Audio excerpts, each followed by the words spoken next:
Hey guys, and CS Fan 001 here for another one of those weekly trophy update videos. This will be going up on Monday, March 18th, so we'll have been the 11th through the 17th of March. Anyway, this has been a very eventful week overall with trophy hunting. Made progress in about 5 different games, so it's been a productive week. First of all, we did Personality and Psychology Premium. This was interesting, to say the least. I played this on stream on last Wednesday. It's an extremely easy 100%. You don't have to do anything legitimately. You can just fast forward through every single test as quickly as possible and get done with it in like half an hour. But I decided to play it legitimately, and at some point I just got, right around here, I just got to a point where it was like, nope, I'm not doing this. I'm not doing this on stream. It's not gonna happen. They ask some very interesting and sometimes disturbing questions, but I don't regret playing it on stream at all because that was actually a lot of fun. The only problem is these games are really, really expensive. They're usually like $8, which is ridiculous for what they are, and they're made purely for trophy hunters. So wait for it to go on sale. I bought this on sale for like $3 a while back. So wait for that point and you'll be okay, but very easy 100%. All you have to do is just answer all the questions in each test pretty much, in both the serious and the casual ones, and that's really all you have to do, so nothing difficult, not even time consuming if you just fast forward through it as quickly as possible. But if you want to play it legitimately, it'll take a little while longer, and I would highly suggest if you do so to do it on stream and see what reactions you get. That was an interesting night. So then on Friday, I was playing some Fallout 76 because the first DLC came out, the Brewing DLC for Wild Appalachia, and I earned a trophy in the process. I got, there it is, possessed 10,000 caps, so it is cumulative, thankfully, but I got this trophy out of the way, so that's another miscellaneous trophy done. So all I have left now is, let's see, revive 20 fallen players as well as join 20 teams, the latter of which I believe is glitched, but I'm going to maybe just boost both of those at some point in the near future. I don't know when I'll have time to, though. Read 20 magazines. I've read maybe like 6 or 7, but I know that there's easy ways to farm that, so I'm not too worried about that. Reaching level 100, I'm like level 74-ish at this point, so making progress. I was hoping I would get more XP from doing the DLC, but the DLC literally takes like an hour and a half, so naturally, there's not a whole lot of additional progress to be made from it, unfortunately. The join 20 teams, and then of course winning the Scorched Earth event is the hardest trophy in the game. Still not looking forward to that because the first time I did it, I failed horribly, as did like the whole group I was with. There were about 10 of us, including someone that was over level 200 in the game, and we still couldn't beat it. So I'm not looking forward to doing that, because really just level 100 and that Scorched Earth trophy are the only two really like difficult things to do in the game if you boost the multiplayer stuff. Because if you boost the 5 multiplayer trophies, then, and I mean you might still get some of them legitimately, but boost mainly like the 20 kills one. If you do that, then the game is like a 3 out of 10, not counting those 2 specific trophies. And I mean, even reaching level 100 isn't hard, it's just really, really grindy in this one compared to other Fallout games. It's not as much through natural progression, but I'm sure it'll get a little easier over time with DLC coming out that'll hopefully make things better and add in a few more trophies. Although if you don't want to add in any DLC trophies, that's fine too, Bethesda. I mean, I'm fine with that. I think most people would be, so we don't have to keep going back to the game until it's all fully fixed. Then there was LEGO Jurassic World for the PS3. I finished this up, I think, on Sunday. I believe that... Yep, I finished this on Sunday. This is a typical, pretty easy LEGO Platinum. All you really have to do, like, you complete the game, and that'll get you a whole bunch of trophies. That'll get you, like, 21 or so trophies just for beating the game. There are 20 story levels and 6 bonus levels. True Survivor in all levels, get all the mini-kits in all levels, create custom characters, collect a lot of studs, which is easy with the red bricks. Collect all the amber bricks, which are a different type of collectible. They're needed. You can find them 1 in each level, and you need them to unlock all the dinosaurs in the game. So it is an additional collectible you have to get. So there's 11 collectibles per level, plus tons and tons of them in the hub worlds. So do keep all of that in mind, that there are a lot of collectibles, but it's nowhere near as bad as some of the more recent LEGO games. It's not even all that buggy even on PS3. Like, yeah, there's some issues, but I didn't run into anything really that serious. I don't even think I ever had to restart a level for any glitches that were, like, level breaking or anything. And none of the collectibles glitched or anything, which is all good. So yeah, the Amber Bricks, the Workers in Peril are a hub world thing. The dinosaurs. This one I think is arguably glitchy on PS4, but maybe it's not on this, or I just didn't run into any issues with it, to where the game may not save one of the dinosaurs from the story, to where you'll have to maybe go back and heal one of the story ones, like from early in the game again. So that's what I've heard. I don't know exactly how true that is, but I didn't have any issues with this, at least on PS3, and I don't think I did on PS4. Complete the races and photographs in the hub world. 100% completion is sort of typical. Get all the gold bricks, do all the races and the photographs and the mini kits and the red bricks and everything else. So nothing unusual. The game, it doesn't take as long as some of the others either. It's a 20 to 30 hour platinum instead of some of the other more recent ones taking like over 40 or 50 hours in some cases, or at the minimum like 30 hours. Because then again, LEGO The Incredibles was nice because it followed a shorter model the way that the LEGO Movie 2, I believe, does. Because I think the LEGO Movie 2 is also like maybe a 15-ish hour platinum the way that LEGO Incredibles 2 is. That's much more reasonable for the LEGO games to not make you go do a ridiculous number of miscellaneous tasks in the hub world the way that some of them do. Like LEGO Batman 3 is terrible in that. I think it's maybe LEGO, one of the Marvel ones is like 50 plus hours to platinum the game just because of how much useless stuff you have to do in the hub worlds. So this one at least is not too time consuming. Then is there anything else? Then you just have a bunch of miscellaneous trophies. None of the miscellaneous trophies are difficult. Just make sure, you may need to look at a guide for some of them if you don't really know what to do for a couple of them. A few of those are story related, but like this one I didn't really know what to do. You're supposed to hit him with one of the guys that has the electric prods that are used to start generators. This one can be done. It doesn't have to be done on an actual character. It can be done on an animal. So that's makes that a little bit easier, because it can be a little bit weird in the hub worlds. It doesn't always work in the hub worlds. It works better in levels. And then like only certain terminals count for this. But really, none of this should cause any real issue. It's an easy platinum like most LEGO games are. And it doesn't take horribly long either, which is nice. So then, Destiny 2, this is a bit of an interesting one to bring up because I just uploaded the Platinum Trophy number 350 video this past week. And this coming week will be 351, which is LEGO The Incredibles. But as you can see, I've gotten started on Forsaken. The reasoning for that is that Forsaken was 50% off in a sale in the past week or so. It might still be at the point of this video going up. And because of that, I decided, hey, let's go ahead and pick it up because Destiny DLC does not usually go on sale. I mean, I picked up Taken King on sale a while back. I still have not seen Rise of Iron go on sale, and I want to pick that up at some point because there's a trophy that takes like 9 or 10 weeks to do. So that is something interesting about Destiny 1, that its DLCs never go on sale, and this is the first time I've seen Forsaken go on sale. And for 50% off, I decided, you know, why not? Now, I don't know that much about this DLC. I won a Gambit match. I did that earlier, just went ahead and got that out of the way because that was pretty simple. Out of the other trophies, though, I believe this one's easy, the 5,000 Triumph points. The exotic weapons and armor was really difficult, but I believe Xur now, like every other week, is selling exotics from Forsaken. And if that's true, then that makes this significantly easier. And just, you know, grindy, not even as much difficult, but more grindy. The collections badge, I think, requires you to just find collectibles, but I could be completely wrong on that. And I think it is a little bit tougher, or at least a lot more time-consuming and grindy. I know that the Triumph Seal is the big 100% breaker now because there's a ridiculous amount of stuff you have to do. Because from what I've read on PlayStationTrophies.org for the guide, this game is supposedly something along the lines of, like, the DLC is supposedly along the lines of about a 4 to 5 out of 10 in overall difficulty, so no harder than the main game, but just over 100 hours because of this Triumph Seal thing and the exotics and maybe this collections badge. I believe that's story related. That one should be pretty easy. This one should be pretty simple. And that one is story related as well. So 2 or 3 story related trophies and a few other easier miscellaneous trophies. And then the raid, which I have heard like nothing about this raid, but at least it is a silver trophy.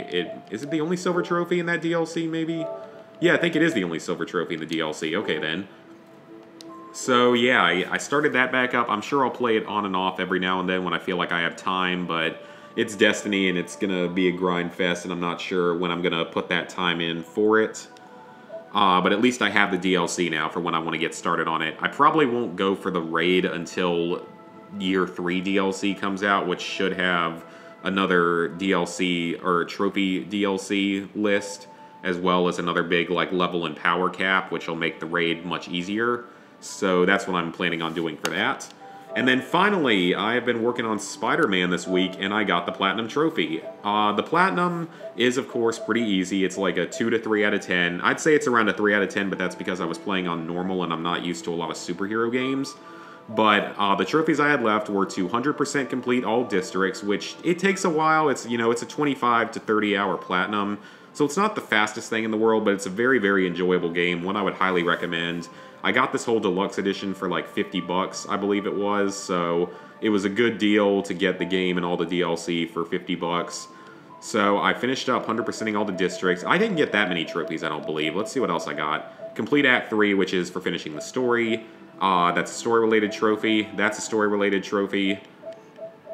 And is that all? Okay, yeah, pay respects at Ben Parker's grave. I saved that one for last because it was an easy final trophy to get, but it requires you to go a little bit out of your way to do.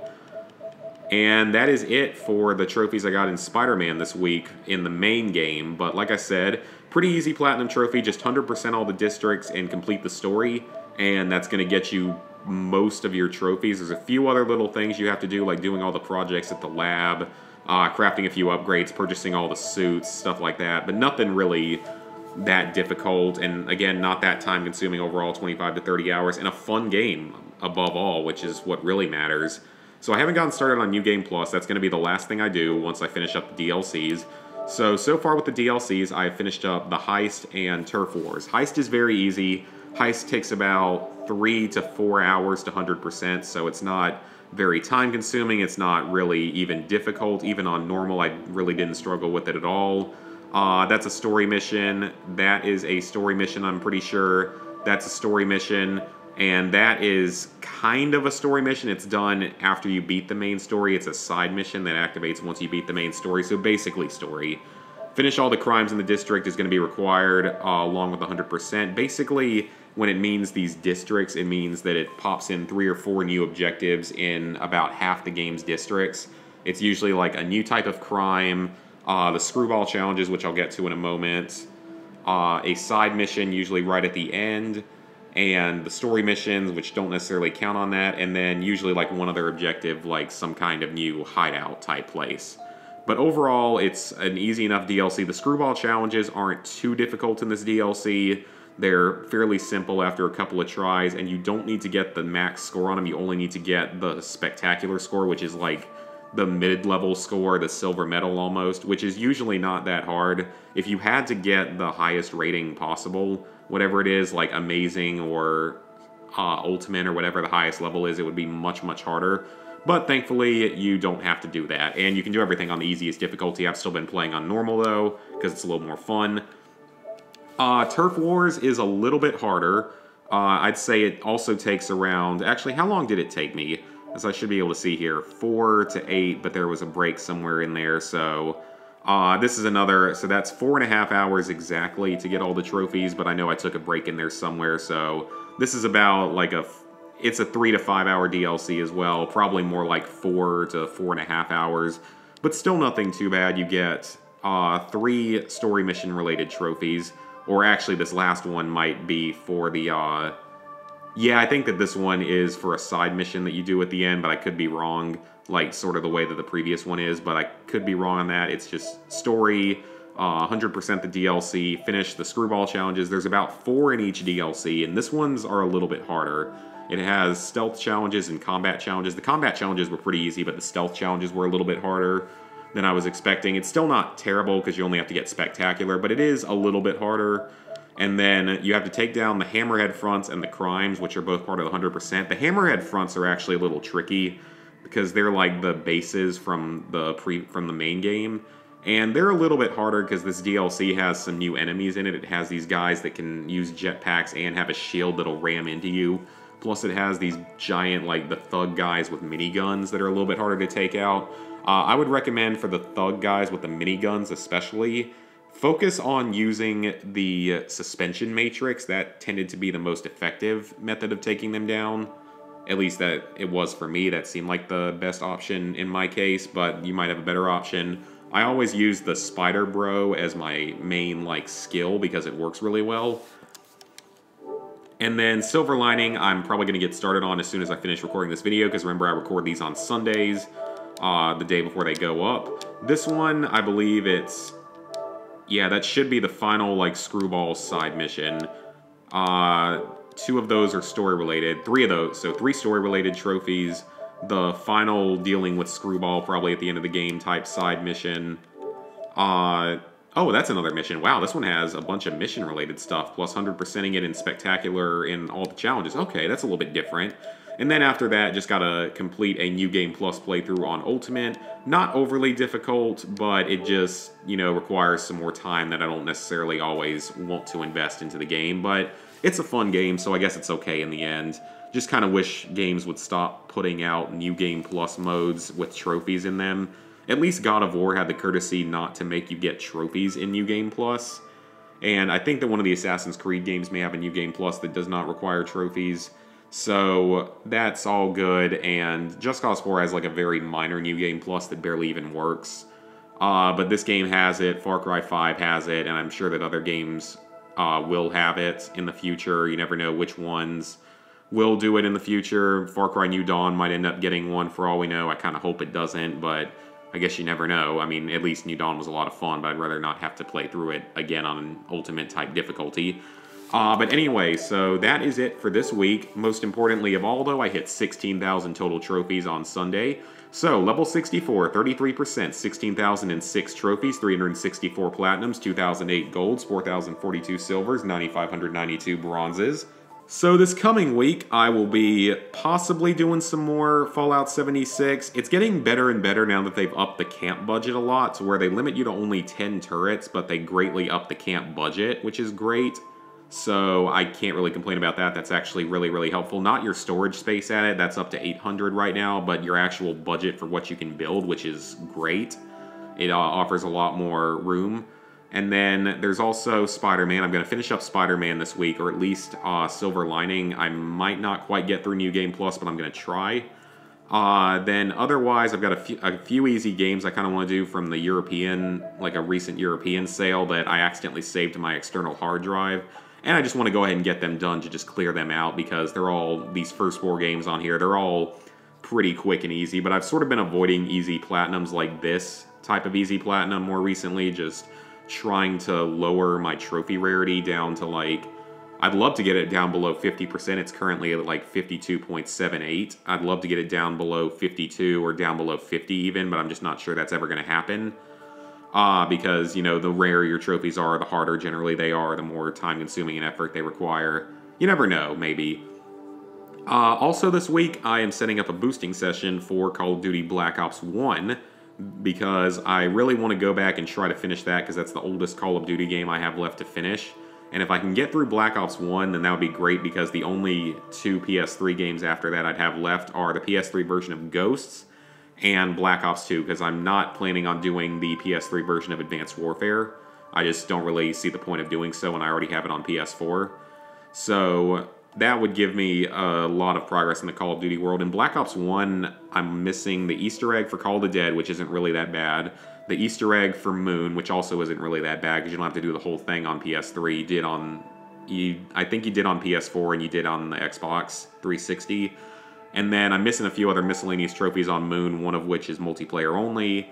And then, of course, the Shangri-La Easter egg, which is what I'm most worried about. But I need to study up on all the Easter eggs this week a little bit in my free time just to get through that. So, as for Far Cry 2, that's one I've talked about before. I'm going to be starting that up around the end of May to early June, because I'm going to be going home around that time for Memorial Day, and it'll get me a chance to bring up my second PS3, my backup PS3, my old one, so I could start boosting a lot of Far Cry 2 just with 2 consoles. Now, there's still a few things, like a few multi-kill based things you have to do, and of course that god-awful 16-player trophy.